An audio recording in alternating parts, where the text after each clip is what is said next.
Hello everyone, आज की इस वीडियो में हम लोग पढ़ेंगे पंचमी विभक्ति।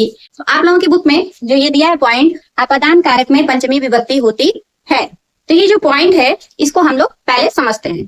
अब जैसे रोजमर्रा की जिंदगी में हम लोग जो कहते हैं कि राम विद्यालय से घर जाता है या घर आता है, या फिर हम घर से बाजार जाते हैं। ठीक, तो ये जो हम घर है और मान लीजिए यहाँ बाजार है। ठीक है, अब ये जो घर है, इस घर से जब हम बाजार जा रहे हैं तो अपने इस घर से अलग होके जा रहे हैं कि नहीं जा रहे हैं, कि घर को भी साथ में लेके चल रहे हैं? बताइए, नहीं ना।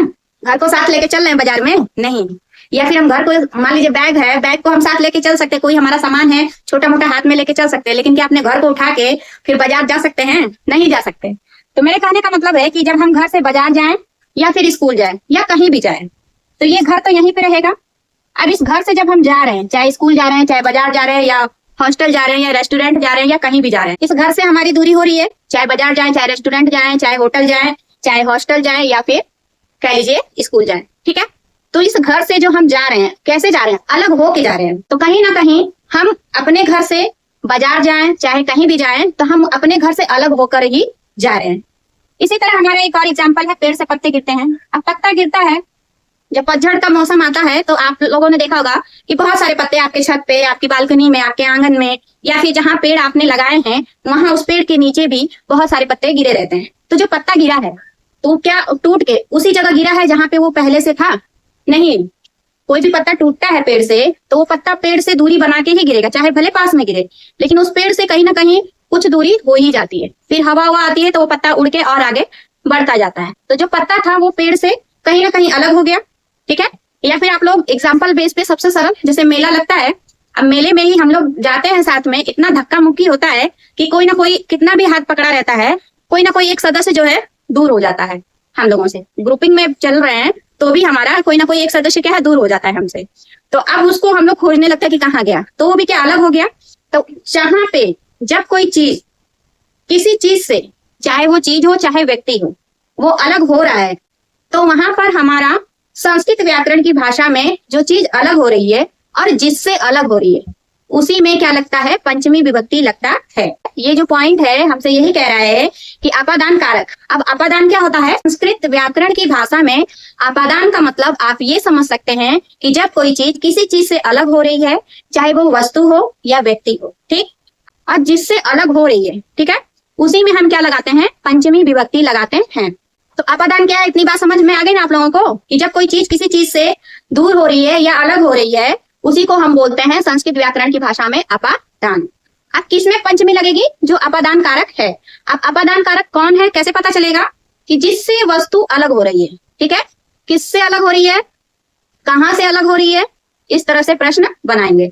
तो जो उसका उत्तर आएगा वही हमारा क्या हो जाएगा, वो वही जो शब्द है उसी में हम लगाएंगे पंचमी विभक्ति। ये जो पॉइंट है इसका जो है एक सूत्र बनता है। क्या बनता है वो सूत्र? अपादाने पंचमी।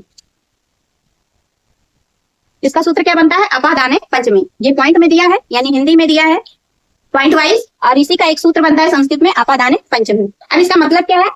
अपादाने मतलब जब कोई किसी चीज से अलग हो रहा है, उसी को बोलते हैं संस्कृत की व्याकरण में अपादान।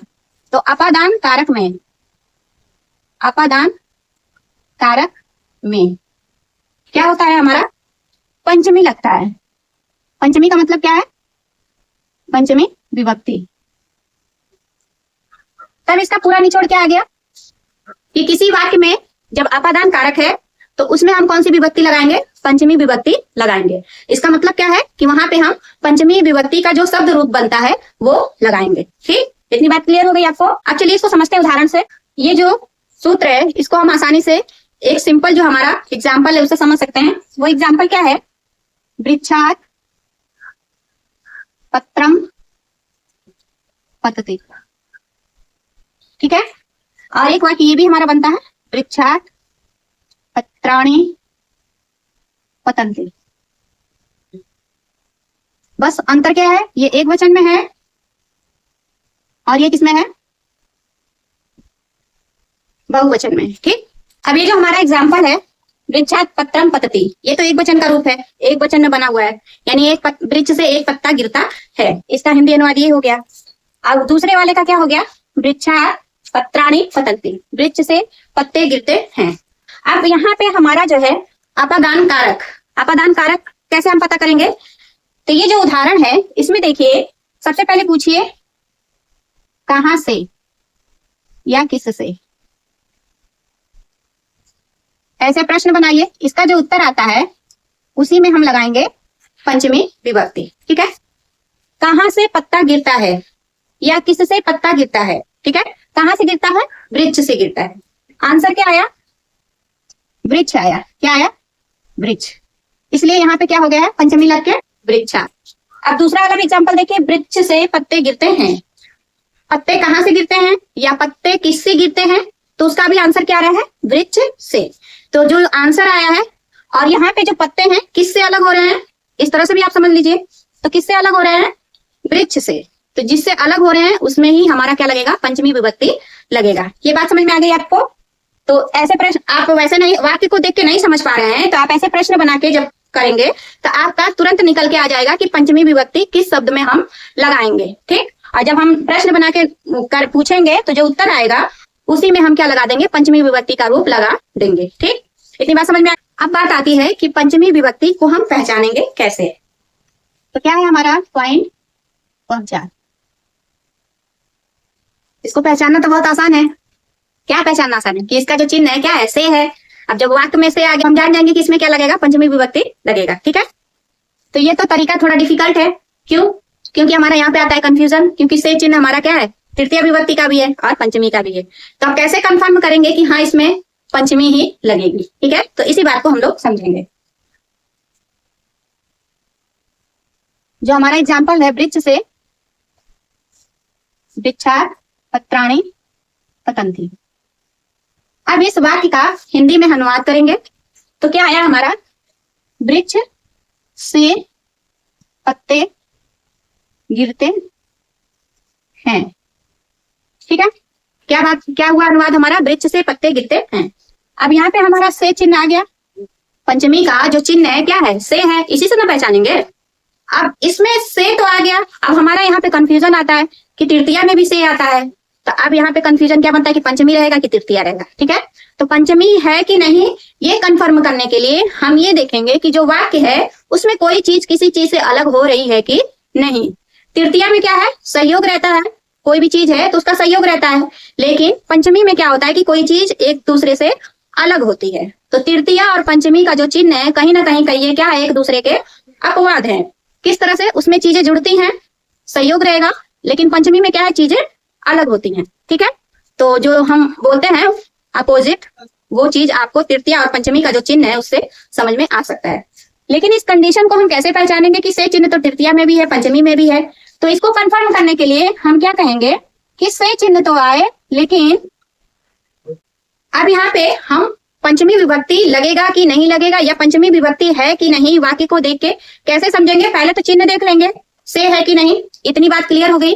अब वाक्य को पढ़ेंगे, उसमें देखेंगे कोई चीज किसी चीज से अलग तो नहीं हो रही है। यदि कोई चीज किसी चीज से अलग हो रही है, यानी वाक्य में अलगाव का जो भाव है वो दिख रहा है या महसूस हो रहा है, तो हम उसमें क्या लगाएंगे, पंचमी। तब हम उसमें क्या लगाएंगे, पंचमी विभक्ति। ठीक है, इतनी बात समझ में आ गई। ये कह लीजिए आप अपना जो एक नोट्स बना लीजिए कि से चिन्ह और क्या रहेगा, अलग होने का भाव। यदि ये दोनों कंडीशन दिख रही है, यानी से चिन्ह दिख रहा है और अलग होने का भाव भी दिख रहा है वाक्य में, तब वहां पे हम समझ जाएंगे कि यहाँ पे क्या है, पंचमी विभक्ति काम करेगी, यानी हमारा जो अपादान कारक है वो काम करेगा। ठीक है, तो कोई चीज अलग हो रही है। अब वृक्ष से पत्ते गिरते हैं तो से चिन्ह आ गया। ठीक, यहाँ पे हमारा वृक्ष से पत्ते गिरते हैं, इसमें से चिन्ह दिख गया। ठीक, अब जो हमारा दूसरा कंडीशन है कि वृक्षात पत्राणि, वृक्ष से पत्ते गिरते हैं, तो वृक्ष से जो पत्ते गिर रहे हैं, जब पत्ता गिर रहा है तो पेड़ से कहीं ना कहीं अलग हो रहा है, यानी यहाँ पे जो ये पत्ता है ये पेड़ से अलग हो रहा है, अलगाव का भाव आ रहा है, यानी चीजें पेड़ से पत्ता जो अलग हो रहा है वो दूरी बना रहा है, अलग हो रहा है, अलगाव महसूस हो रहा है। तो दोनों कंडीशन है, से भी चिन्ह है और अलग होने का भाव भी है, तो इसलिए वृक्ष में हमारा क्या लगा है, पंचमी विभक्ति लगा है। तो इतनी बात क्लियर हो गई। कैसे पहचानेंगे, वाक्य का हिंदी अनुवाद करेंगे। सबसे पहले उसमें से चिन्ह देखेंगे। से चिन्ह यदि आ गया है तो अब हमारा से चिन्ह डाउट करेगा, क्योंकि हमारे तृतीया में भी है से। लेकिन इस डाउट को क्लियर करने के लिए हम वाक्य को पढ़ेंगे और उसमें देखेंगे यदि कोई चीज किसी चीज से अलग हो रही है तो हम तुरंत समझ जाएंगे कि इसमें हम कौन सी विभक्ति लगाएंगे, पंचमी विभक्ति लगाएंगे। ठीक, ये कंफर्म हो गया। अब चलिए हम लोग जानते हैं कि परीक्षा में हमारा प्रश्न किस तरह से बन सकता है। चलिए जानते हैं।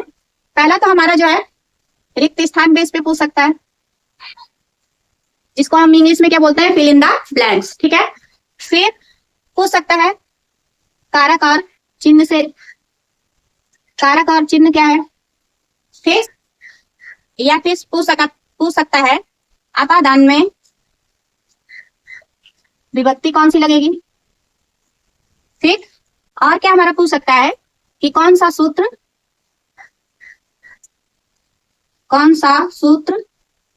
लगा है। इस तरह से हमारा प्रश्न बन सकता है और बनता है। ठीक है, तो रिक्त स्थान बेस पे कैसे आएगा, जैसे देख लीजिए, यहाँ डैश करके दे दिया, यहाँ दे दिया पत्रम पतति, यहाँ ब्रैकेट में दे देगा वृक्षम वृक्षाय या वृक्षात। ठीक है, तो इसमें से हमको चुन के भरना रहेगा कि इसमें से कौन सा सही है वो भराएगा। ठीक, अब अगला प्रश्न क्या है, अपादान में विभक्ति। अब प्रश्न पूछ देगा कि अपादान में कौन सी विभक्ति लगती है, इस तरह से पूछ सकता है। तो अपादान में हमारा पंचमी विभक्ति लगती है, अपादान में पंचमी विभक्ति लगती है। और क्या है, कौन सा सूत्र लगा है। अब जैसे बोल दिया वृक्षात पत्राणि पतन्ति। अब इस वाक्य में कौन सा सूत्र लगा है, कौन सा लगा है, अपादाने पंचमी। और कैसे पूछ सकता है, अनुवाद बेस पे। पांचवा हमारा प्रश्न किस बेस पे बन सकता है, अनुवाद बेस। अनुवाद बेस पे कैसे पूछ सकता है कि हिंदी में दे देगा राम विद्यालय से घर जाता है, हिंदी दे दिया। अब इसका संस्कृत में अनुवाद कीजिए। ठीक है, इस तरह से आपके प्रश्न बनते हैं और बन सकते हैं। ठीक है, मैं दोनों बातें बता रही हूँ, आप लोग मतलब आगे के लिए भी प्रिपेयर थे, क्योंकि धीरे धीरे कहीं ना कहीं हमारा जो लेवल है क्या हो रहा है, एडवांस हो रहा है। ठीक है, तो हमें भी जो पढ़ाई करनी है एडवांस लेवल पे ही करनी पड़ेगी। स्मार्ट और एडवांस लेवल को जब इस लाइन को हम पकड़ लेंगे तो हमारा जो सक्सेस है कहीं ना कहीं बेस्ट रहेगा, बेटर देन बेस्ट रहेगा। ठीक है, तो अब चलिए इसका हम लोग फटाफट जो है रिवीजन कर लेते हैं। तो जो हमारा आज का टॉपिक है संस्कृत में पंचमी विभक्ति में, पहला हमारा पॉइंट बनता है कि अपादान कारक में पंचमी विभक्ति होती है। अब बात आती है कि अपादान क्या है। तो अपादान का मतलब होता है कि कोई चीज किसी चीज से जब अलग होती है उसी को संस्कृत व्याकरण की भाषा में कहते हैं अपादान। अब इस अपादान कारक में हम पंचमी विभक्ति लगाते हैं। तो पंचमी हम किस में लगाएंगे, जब कोई चीज जिससे अलग हो रही है उसमें पंचमी विभक्ति लगाएंगे। अब कोई वाक्य उसमें देख के कैसे पता लगा देंगे कि इस वाक्य में इस शब्द में जो है पंचमी लगाना है। तो इसके लिए हम प्रश्न क्या बनाएंगे, कहाँ से अलग होता है या कहाँ से दूर होता है या किससे अलग होता है किससे दूर होता है। तो इसका जो आंसर आएगा उसी में हम लगाएंगे पंचमी विभक्ति। ठीक, ये बात क्लियर हो गई। अब बात आती है कि इसका एग्जाम्पल मैंने आप लोगों को बता ही दिया, वृक्षात पत्रम पतति। ठीक है, और भी एग्जाम्पल है, जरूरी नहीं है कि बस यही है। रामः विद्यालयात् गृहम् आगच्छति। ठीक है, ऐसे बहुत सारे उदाहरण है, चाहे घर से बाहर बाजार जा रहे हैं, चाहे रेस्टोरेंट जा रहे हैं, चाहे होटल जा रहे हैं, कुछ भी। ठीक है, मैंने शुरू में आप लोगों को बहुत सारे एग्जांपल बताए। अब बात आती है कि पहचानेंगे कैसे, कि पहले तो वाक्य का हिंदी अनुवाद करेंगे, उसमें सबसे पहले से चिन्ह देखेंगे। अब से चिन्ह तृतीया में भी है, पंचमी भी है, लेकिन कैसे कंफर्म करेंगे कि ये पंचमी ही है। तो उस वाक्य को पढ़ेंगे और उस वाक्य में देखेंगे कोई चीज किसी चीज से अलग हो रही तो नहीं है। और यदि कोई चीज किसी चीज से अलग हो रही है, यानी वाक्य में अलगाव का भाव आ रहा है, तो हम तुरंत समझ जाएंगे कि इस वाक्य में हमारा पंचमी विभक्ति का प्रयोग हुआ है। ठीक है, फिर कहाँ और किससे जो प्रश्न लगा के वो शब्द निकाल लेंगे और पंचमी विभक्ति लगा देंगे। ठीक है, तो इतनी बात क्लियर हो गई। अब चलिए हम लोग जानते हैं कि इसका सूत्र क्या बनता है, कि अपादान कारक में पंचमी विभक्ति लगती है, इसका सूत्र बनता है अपादाने पंचमी। ठीक है, यानी अपादाने पंचमी में जब तोड़ेंगे तो दो शब्द निकलेगा, एक अपादाने एक और पंचमी। तो अपादाने का मतलब है कि अपादान कारक में, ठीक है, और पंचमी का मतलब है पंचमी विभक्ति से। तो कुल मिला के ये सूत्र भी यही बात कह रहा है कि अपादान कारक में पंचमी विभक्ति लगेगी। ठीक है, तो प्रश्न किस तरह से बनता है, रिक्त स्थान बेस पे, अनुवाद बेस पे, आपका कारक क्या है, चिन्ह क्या है, इस तरह से पूछ सकता है। या फिर सूत्र बताइए, वाक्य को देख के बोल देगा कि इसमें कौन सा सूत्र लगा है। या इस तरह से भी पूछ सकता है कि अपादान में कौन सी विभक्ति होती है, यानी विभक्ति बेस पे भी पूछ सकता है। ठीक, तो पूरा हमारा कॉन्सेप्ट आज की इस वीडियो में क्लियर हो गया है और मैं वीडियो को यहीं पे समाप्त करती हूँ। और जाते जाते आप लोगों से यही कहूंगी कि आप लोगों को वीडियो कैसी लगी कमेंट करके जरूर बताइए। और मेरे जितने भी सब्सक्राइबर बढ़ रहे हैं या जितने भी मेरे सपोर्टर हैं, सभी लोगों को दिल से थैंक्स। और चलिए मिलते हैं अगले वीडियो में, जो अगला हमारा टॉपिक है, अगला जो पॉइंट है व्याकरण वीथी में, उसके साथ। ठीक है, उसका क्या सूत्र बनेगा वो भी जानेंगे और उसका उदाहरण, पहचानने की ट्रिक और कैसे निकालेंगे सब जानेंगे। ठीक है, तो चलिए मिलते हैं अगली वीडियो में, तब तक के लिए